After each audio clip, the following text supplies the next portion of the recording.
I welcome you to our CEMS lecture today, and it is my great pleasure to introduce the speaker of today, Jorg Rupke. Jorg Rupke studied at the Universities of Bonn, Lancaster, and Tübingen from 1981 onwards. He was at the University of Constance, he was at the University of Potsdam, and since 1999 he is the chair of comparative religion at the University of Erfurt, where he is also the vice director of the Max Weber College. And usually you would introduce also some of the speaker's works, but I checked this online, and his bibliography is 25 pages long, and probably if I would recount his most important works, then he wouldn't even have a chance to give his lecture today. His monographs alone are the first 3 pages of these 25 pages. I think it is fair to say you can't really do Roman religion without Jorg Rupke. And going through the bibliography, I discovered a few things I actually want to look up, some of his most recent work. Let me just say a very few things notable. It's The Religion of the Romans. It's an introductory work, and it's originally written in German, but most of his works are also translated into English. He also edited a companion to Roman religion. He wrote a book on the Roman calendar from Numa to Constantine, and also a book from Jupiter to Christ on the history of religion in the Roman imperial period. And very importantly, I also would like to emphasize there's also a new journal, a great journal, Religion in the Roman Empire, edited by Jorg Rupke and Rubina Raya with Mohr Siebeck, Tübingen, which I think some of us know. He is also extremely successful with receiving funding.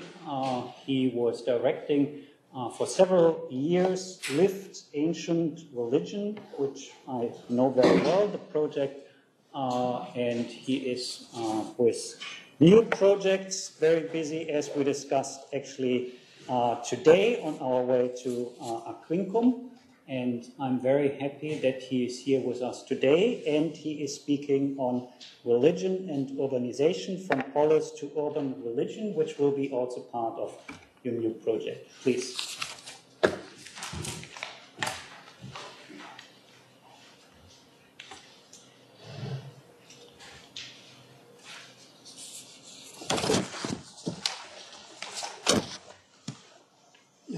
Thank you very much for your introduction, for the invitation by the center, and thank you for being here despite the wonderful weather outside. Just a few minutes ago we had discovered places that are probably much more enjoyable than this nice lecture hall. I must confess, I wondered what I'm going to do here. I have a full manuscript, and I tend to squeeze too many ideas into too few pages. When you're in a job talk, mostly at the end, people will ask you, what are your mistakes? And then you say something like, in the morning I'm not able to get out of bed, and even if this was a very nice talk, I mean, you're off the table. So you have to prepare, something nice, like I'm too much looking forward to change, or things like that. And so I prepared this slide,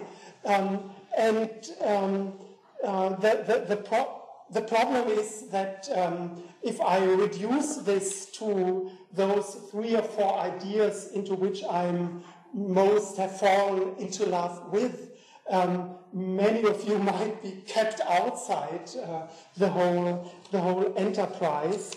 And given and this is an opportunity also for me, given your nice widespread disciplinary interests, I think I stick with more or less reading my paper and allowing you to make a selection of interesting and non-interesting ideas. And then I think we have time enough in the discussion to deepen the one and forget about the other. You will quickly see that this paper is at the end finding to the place that has been announced by Volker Menze, that is Roman religion, from which I obviously cannot escape. But on the way to this, it's trying to look into very different eras.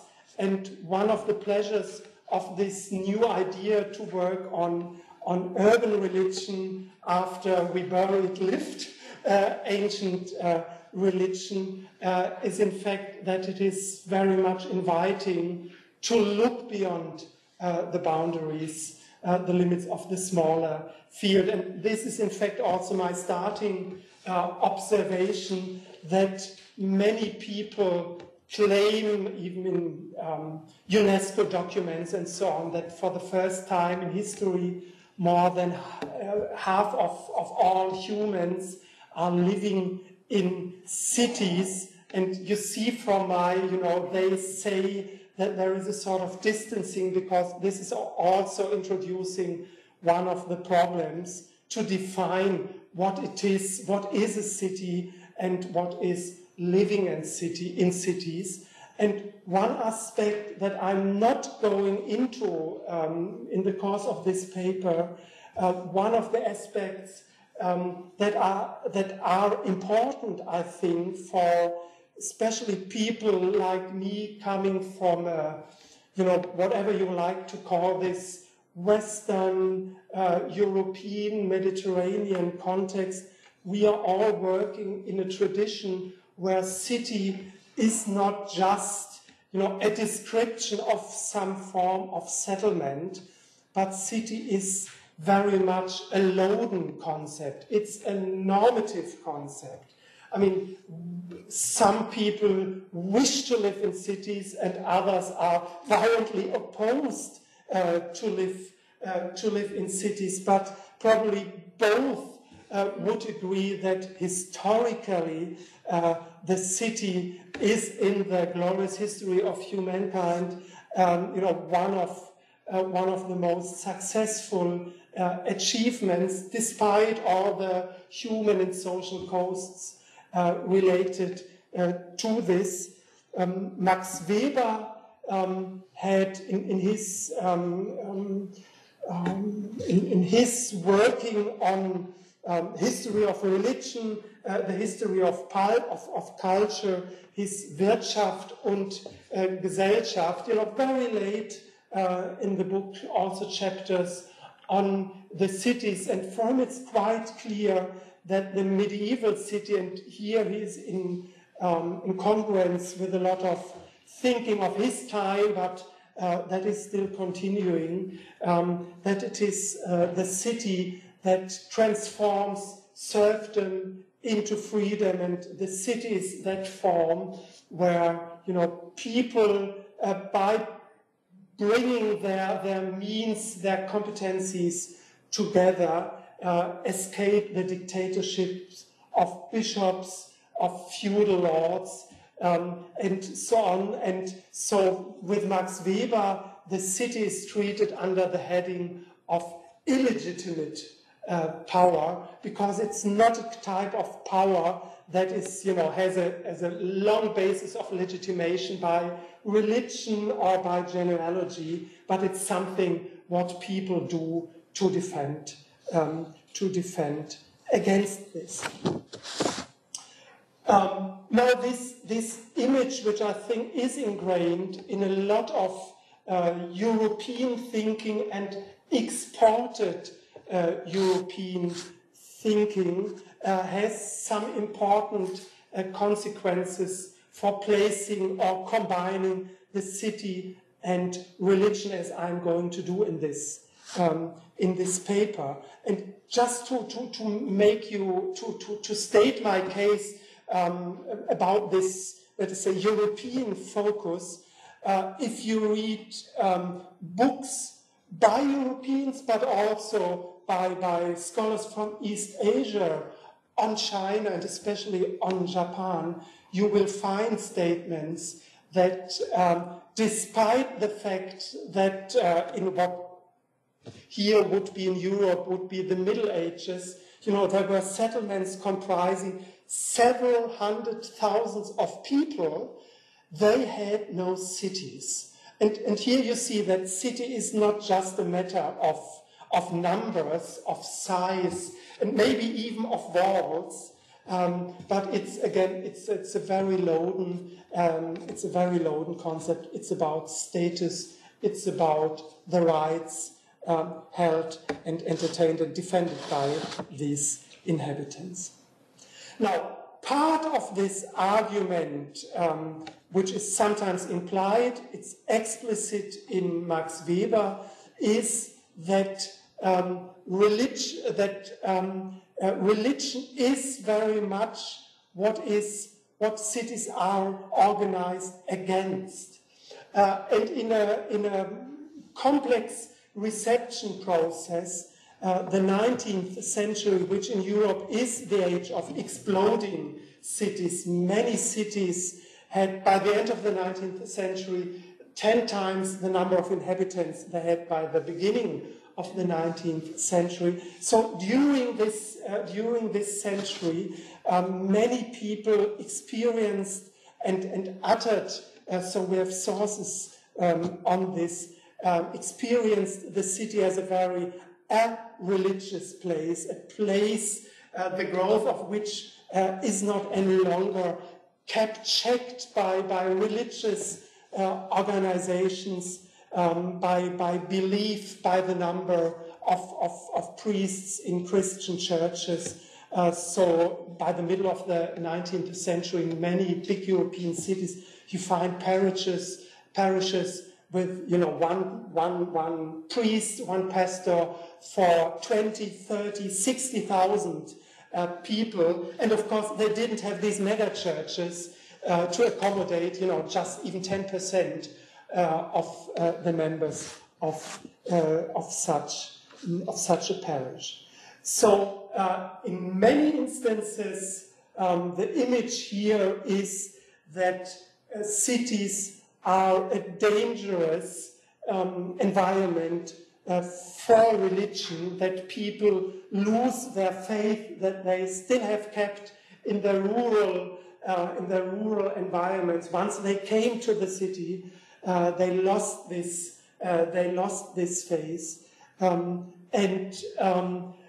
so there is a lot of thinking about how to change the situation, and a lot of inventions, and one can think of parish concepts that try to territorially divide and encompass the whole city. One could think of phenomena like Salvation Army, YMCA. I mean, there are many inventions, if you like, that are produced in cities. And one of my overall claims, and this will not be a claim that I'm going to defend today, but which is in the background of my interest in the topic, is that what we see as religion and what we think is typical for religion is very much the outcome of a complex interplay. You might even say something like a co-evolution between cities and religion, and not only in the last 200 years or in the last 50 years, as many people interested in urban religion would state, so that this is a problem produced by globalization, by modernization, by migration on a global scale. And you have all these, immigrants, and they're forming religious minorities and fundamentalism and so on as a consequence of modernity. I would very much reject and at the same time radicalize this image by saying this is a constant factor in the history of religion, rather for the last 2,000, if not 5,000 years. But today I'm not going to go in any more details about that. What I try to argue is that that it might be fruitful for the whole research in urbanization as well as urban religion in a historical perspective to have a look into a Mediterranean antiquity, not because I think that this Mediterranean antiquity is the route for the development of cities and religion. I would rather stress the opposite, that we have very much be aware of very different paths, very different types of cities and very different types of religion. But what I do claim is that ancient thinkers, ancient debtors, and research on antiquity from, let us say, the Greek urbanization phases of the Great Colonization in the first half of the first millennium BCE down to late antiquity have a lot to say for research on this topic. Now, in a way, and this is the second step in my argument, and on your handout, the structure indicated, in a way, people acquainted with research in classical religion here in the room could say, I mean, this is by no means anything new and original told by Rüpke, because thinking about Greek and Roman religion has been dominated by the city in the form of the models of polis religion and civic religion. And I'm not going to, repeat all the polemics I've developed in the course of this, thinking about lived ancient religion against this image of a sort of top-down, organized, administrated by the local elites system of civic religion that is leaving just, a few small spaces for individual religious action and experiences. But I must confess that by focusing on lived religion, I was not enough aware of the factor of space.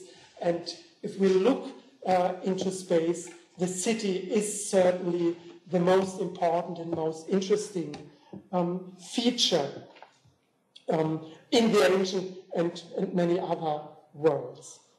What I found out, however, is that if you look into urban accounts of urban studies, you will find very frequently, very prominently figuring a person from classics, and this is Numa Fustel de Coulanges, but that this person is in a way lurking behind the ideas of civic and polis religion, but hardly ever present in the footnotes or even in the text.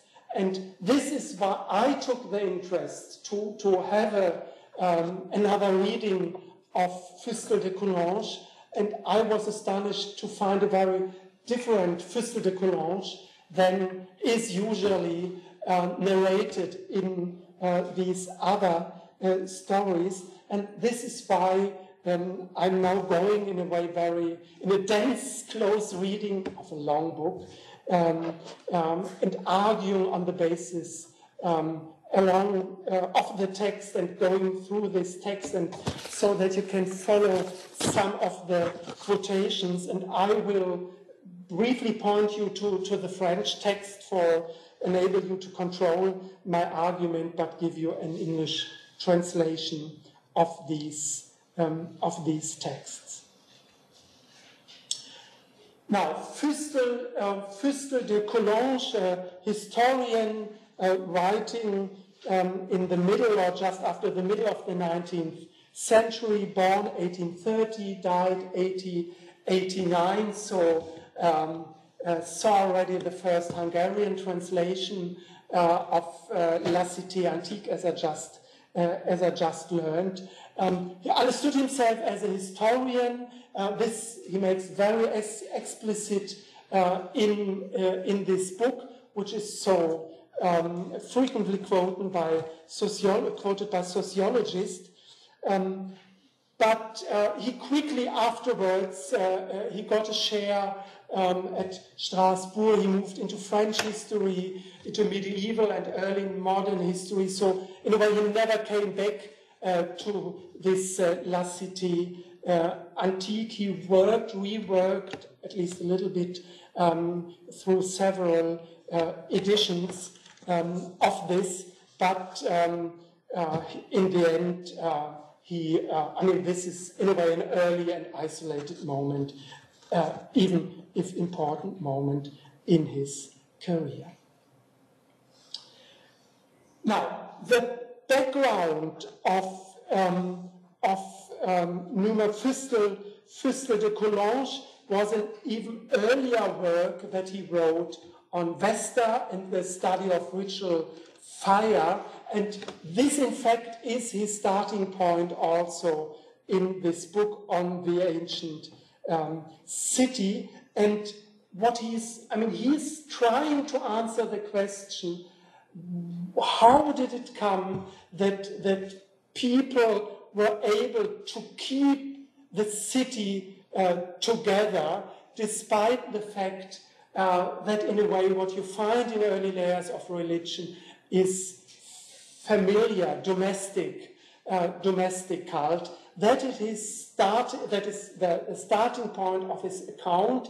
That is how he tries to, the basis on which he tries to reconstruct the genesis of the city. And this, in the end, is also his account about the end of the city.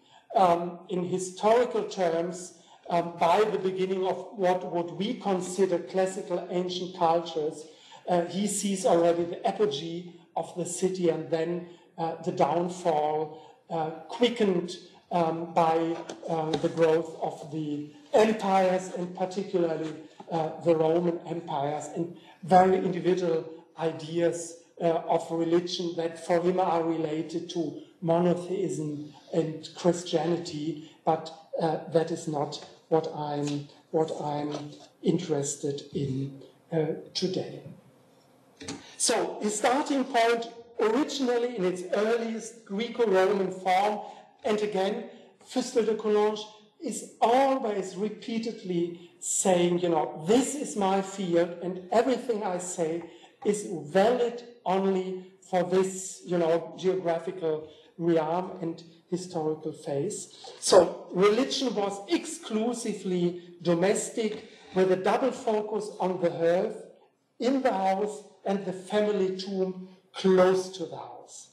The cult was not public, but performed in the foyer, literally the place of fire of the house at the altar, that is to say, invisible to the outside.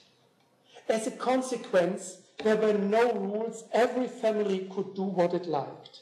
The family is constituted by this cult, and hence religion, as the second book argues in much details.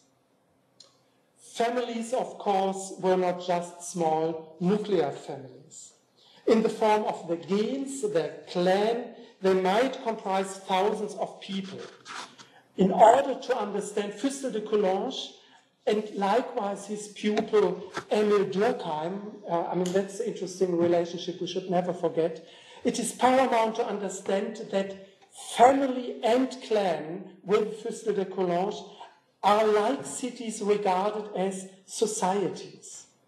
On that basis, the general rule is that the size of societies, and this is the first quotation, grew parallel to the horizon of religious concepts. It is religion, namely cult on a higher level, that enables new types of societies, phratries, and curiae. This cult is built on the same principle as the lower level family cult, a shared meal is prepared at an altar and hence regarded sacred. But what are the mechanisms behind the possibility of religion to transcend the limits of the family? In the second chapter of the third book, Nouvelles Croyances Religieuses, New Religious Beliefs, Fustel makes the model of religion more complex. Right from the start, there were two different religions, deux religions, the one built on the experience of one's own life and self, and hence locating the divine forces in one's own soul, and accordingly in the ancestors, the heroes, and the lares, the household gods. The other religion is related to the larger world, to the exterior, physical forces enabling life, locating the divine in exterior objects, but imbuing them with the same kind of personality and will as the divinities located in human agents. So they are very similar. Again, this second religion too is family, is domestic religion.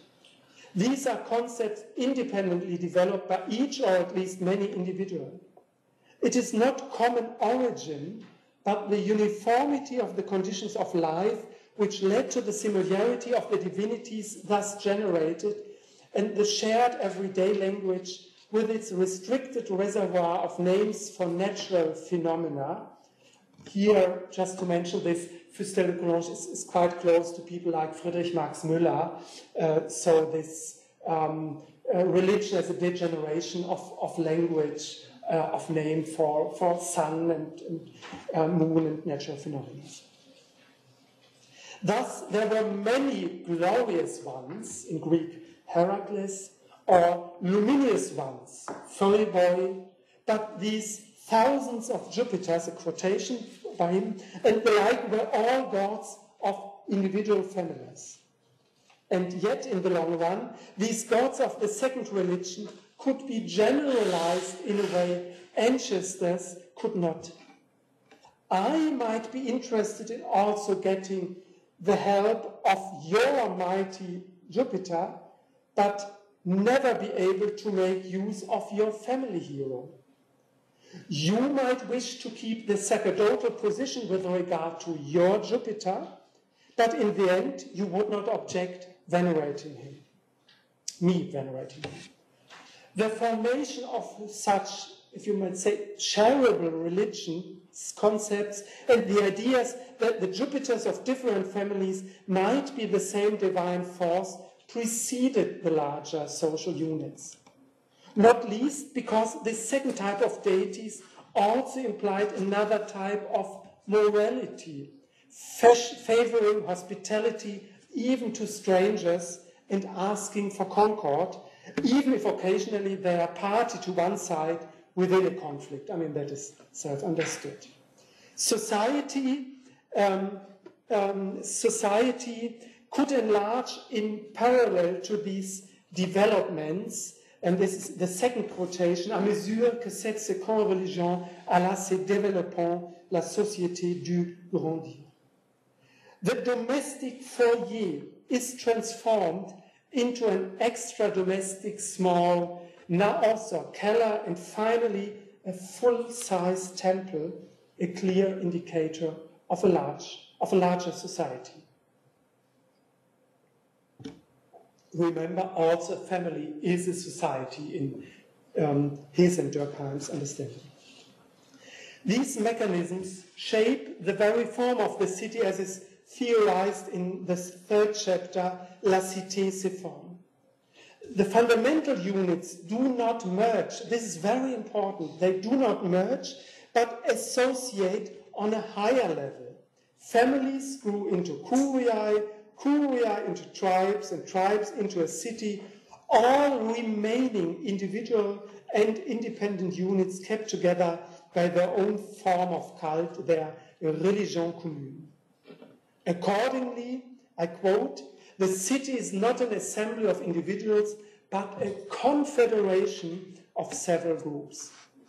To keep it together, and now I'm coming to the next quotation, to keep it together, material forces are insufficient. In addition, a shared belief, une croyance, is necessary, the strongest bond imaginable. I translate, a belief is the product of our thinking, but we are not free to modify it at whim. It is our creation, but we do not know it. It is human, but we believe it to be the God.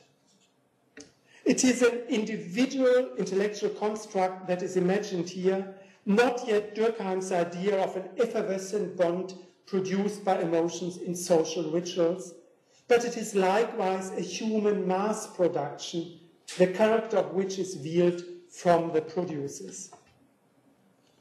Fustel is a good historian, as I said, in admitting that the path described so far need not be the history of each city, as the final structure could also be instituted top-down, but he's also a good sociologist in claiming that the successful result of such an implementation need to reproduce that very pattern.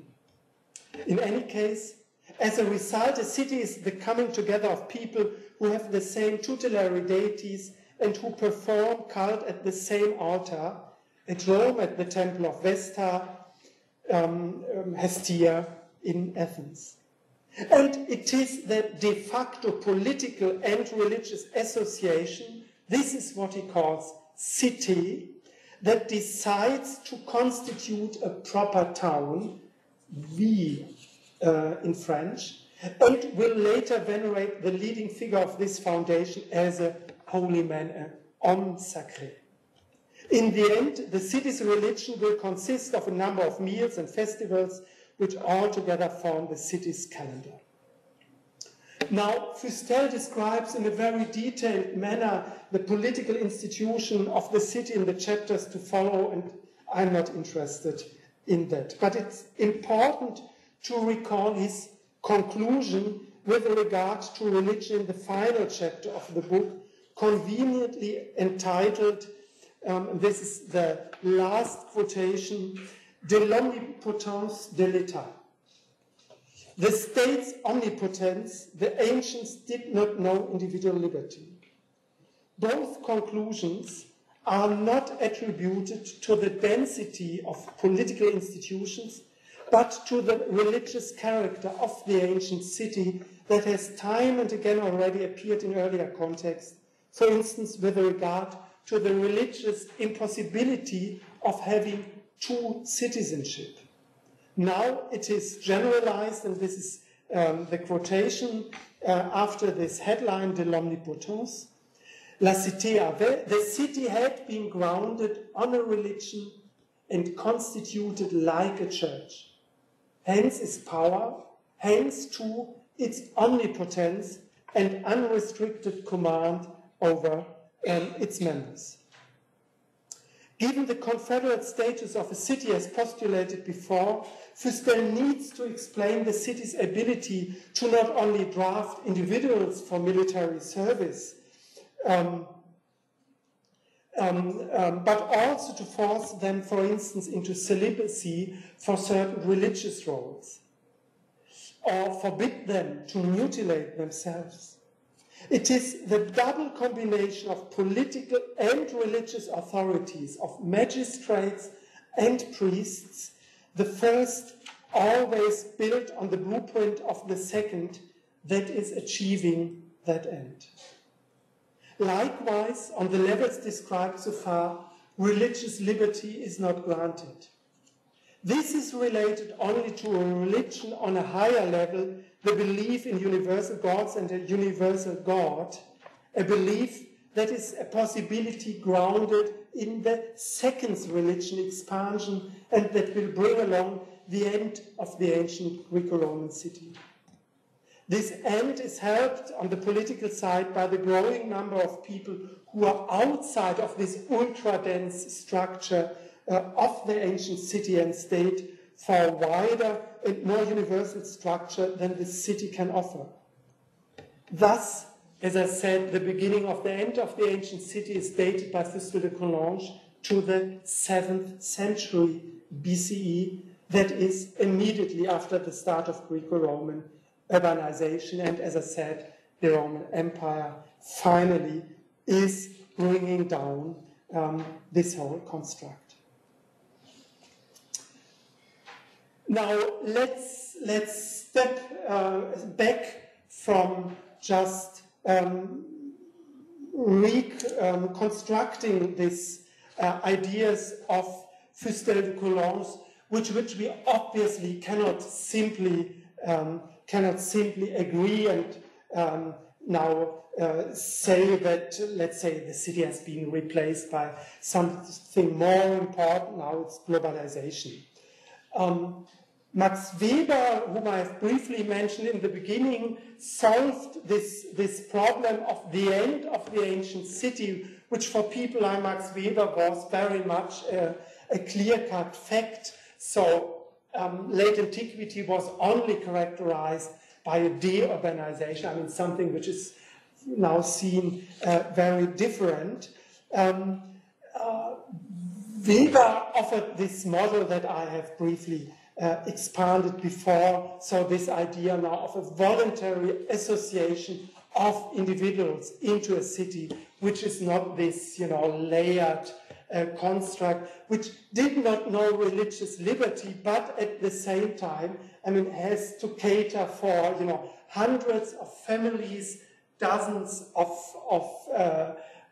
clans, some tribes, etc., etc. So is characterized by a very lively and very diverse religion.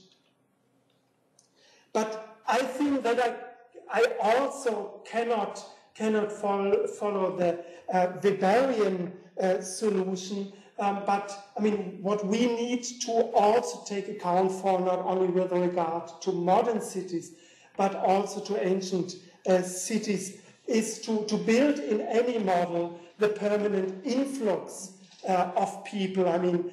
These ancient cities were by no means such stable institutions. They were growing, but they were also contracting, and many cities as were founded also found an end during the ancient period, after the ancient period, in the medieval ages, and so on and so on. So that in a way, a city is also a very dynamic system that is living on a balance or the imbalances of this influx of people driven to the city either by sheer force, if you think of slavery, or enticed by the city by what is now called urban aspirations. So the image, the hope associated with the city. What I think is important, that we, however, even if we do not fully buy into the argument of Fustel de Coulanges, that we do not shorten this argument to see, let's focus on the last stage of his reconstruction and just focus on the omnipowerful state and who enforces participation on the level of the state, and let's forget about all the myriad of social interaction that is going beyond this level. Again, this was the very question of Fustel de Coulanges, to explain this coexistence of a strong city on the upper level and this high diversity on the levels below.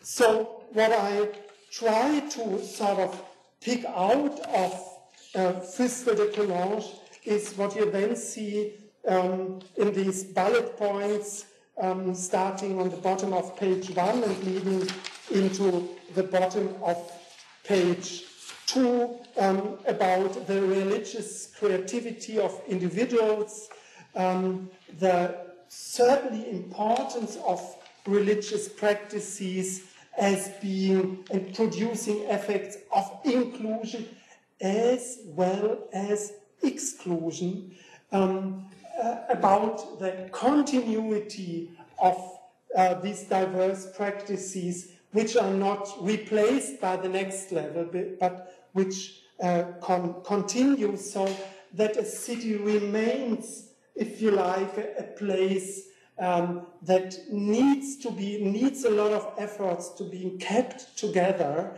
And there is this argument about, the walls being more built to keep people inside than to keep people outside of the city, but also the city as a sort of general locus of diversity,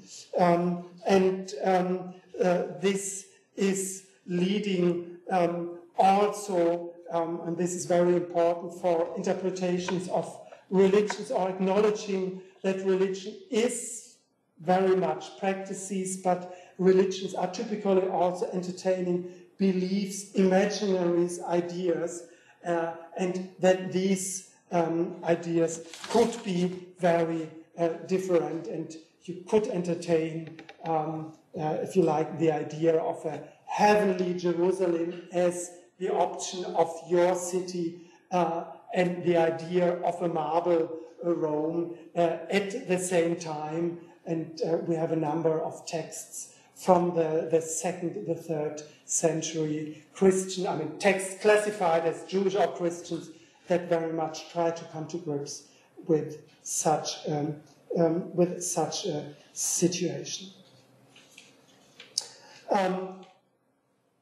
Now I'm not going to, let us say, review the data of the ancient history of religion with regard to building a more detailed model here. Let me just mention very few facts that for me were important to focus on this, of this bifocality, if you like, of these centripetal and centrifugal elements in urban religion, which is, as I will argue at the end, not just religion in the city, but religion engaging with the city.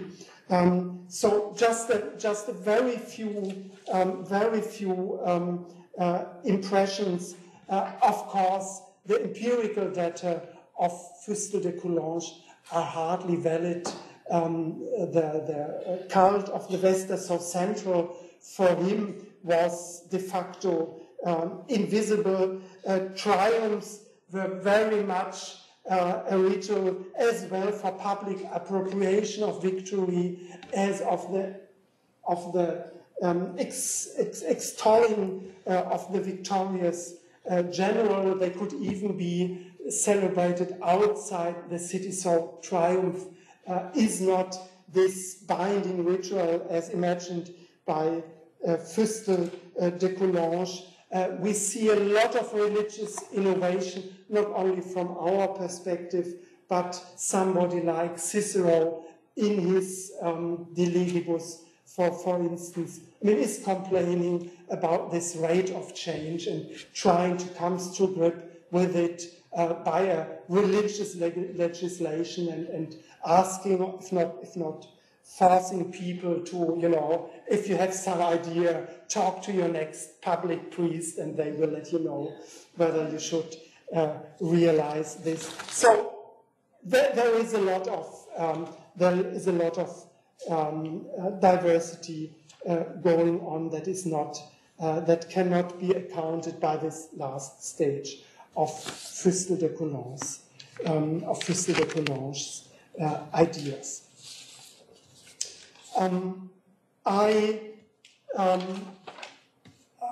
What I did in my paper, but I guess I'm not going to read out line by line to is that I tried to get an idea of how much these different discourses, strands that I try that I found in Fustel de Coulanges are present in other discourses now in those urban studies that give a central place to Fustel de Coulanges. And what I initially did was simply take the Cambridge World History, the third volume that is dedicated to early cities in comparative perspective, 4000 BCE to 1200 CE, and I thought, these are, 30 experts, and you get a quick idea, what is the state of the art. And so, first thing that I discovered is that religion, it's never being given a chapter of its own, but in a way, religion is lurking behind a lot of arguments, and so this, encouraged me to continue reading. And then I discovered a second thing which I found very interesting, and which is then leading into my final part, and this notion of urban religion. So basically, there are two types of narrations about the urbanization or the history of individual cities with regard to religion. The one story is very much the story you might know from this civic or polis religion discourse. That is, religion is very much a tool for the administration and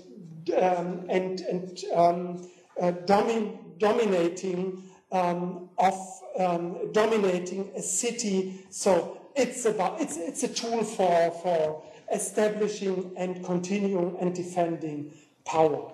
So you have these, vast ceremonial spaces in Mesoamerican cities, in ancient cities where you can assemble people. You have these nice rituals always performed, either by the king, a consul, or the supreme priest, who quite frequently happens to be the nephew of the king. And, people see the gold, and they hear the music, and they eat the meat, and they are touched and emotionally involved. So performance study had fully arrived in these stories. And so everybody is happy with the rule of the king, even as, liberty and food are scarce and whatsoever. Now, a few pages later, by the same author, you will find out that it's, very few instances that these places were actually filled. You find calculations like, as at the most 5% of the population could take part in such a ritual, but these observations are never used to criticize the model. They are just side remarks, and not any further theorized.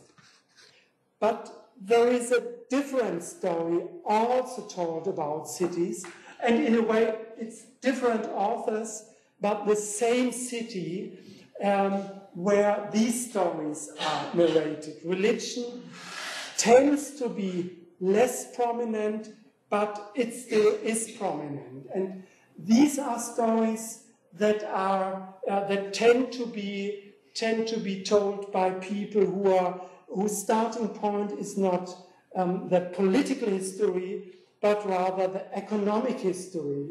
So they seem to start rather from market models of society. They start from individual agents and competitions. So the cities do not function by being, forcefully kept together, but by being attractive market.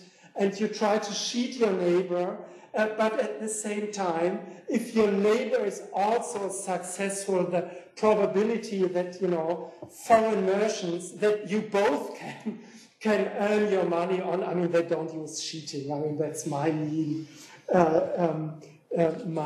exposition here. So that, I mean, both of you, I mean, there's always a win-win situation in these narratives. I mean, not always. But I mean, you see my point that from such a view, religion comes in as something that is part of diversity. That is something which, you know, might be used in keeping smaller communities together. That is being used on the level of neighborhoods. That might even be used. So Hinduism and castes in Hinduism, and I know that neither Hinduism nor caste is, you know, an admissible term, but if it nevertheless sticks, you know, I as a non-expert stick to it. So the idea that people are, you know, humans like you and me, even if they are much poorer and much less successful in economic terms, is a sort of enabling these different peoples living together. And of course, if you have nice markets do only function if you have, you know, nice but dirty people who will clean the marketplace between the evening and the morning, so that you can, you know, continue nice deals the next morning. And religion is coming in here as something that that helps to keep complex societies in their complexity together. That is not something that is homogenizing and standardizing the city. So it's not producing a city that is much easier to be governed, but it's a city that finds much easier to live with one another. As I said, religion comes into these, also into these narratives. It is not as prominent as in the others. It is not theorized. And this now is the point where I thought I have to fall back on other concepts. So these comparative excursions, if you like, proved very, very fruitful, but it did not offer me, you know, any theory, any model that I could just apply. But it's demonstrating the complexity of the cities and how different the theoretical modeling of religion in the city could be. And here now, what you might have expected for hours, the spatial turn comes into play. Of course, these ideas that different groups have very different strategies in making urban space, that diverse agents have very different appropriation of space as what then is called lived space.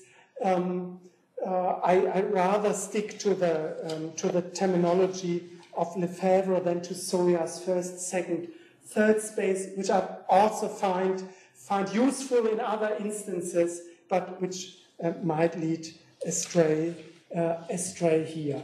So there is a lot of theorizing on which we can build an approach, an analysis of religion in the city, not least by sociologists, a contemporary of Max Weber, that is Simmel, and his idea of the origin or the development and shaping of the individual in the complexity of the city. The inspiration, as I said in the very beginning, was from a recent talk of urban religion, which is taking space seriously, which is basically argue that in the modern, in the globalized city, in this complex city spaces, in these highly diverse city spaces, witnessing highly diverse people encountering one another, or carving out small spaces of unified and homogeneous people, that this urban religion is a very new development due to modernization, global migration. But here I'm in a way bringing together Fustel de Coulanges and this thinking about religion in the modern city, captured by this concept of urban religion, and that is what I printed on at the end of your handout.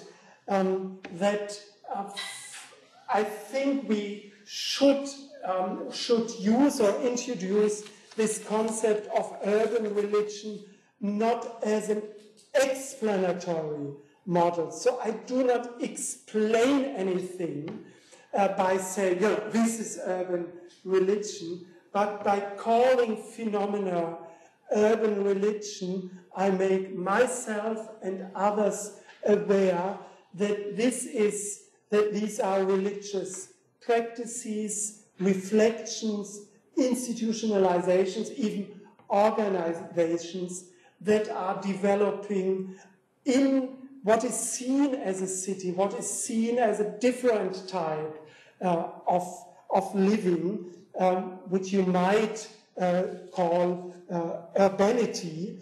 And then you could take a new view at old sources and old material, looking at imaginations, looking at the spatial characteristics, the temporal characteristics of practices, the relationship of participants and onlookers, of initiators and people who try to regulate all these forms. The leading question, and this is me quoting myself, the leading question is how and how far religion is shaped over time by factors that are characteristics, even if not exclusive, of city space. Religious change is constituted by the ongoing interaction between space and different agents, temporary inhabitants and voluntary or involuntary immigrants, residents and administrators, people living off religion or employing religion for realizing their urban hopes. Thank you very much.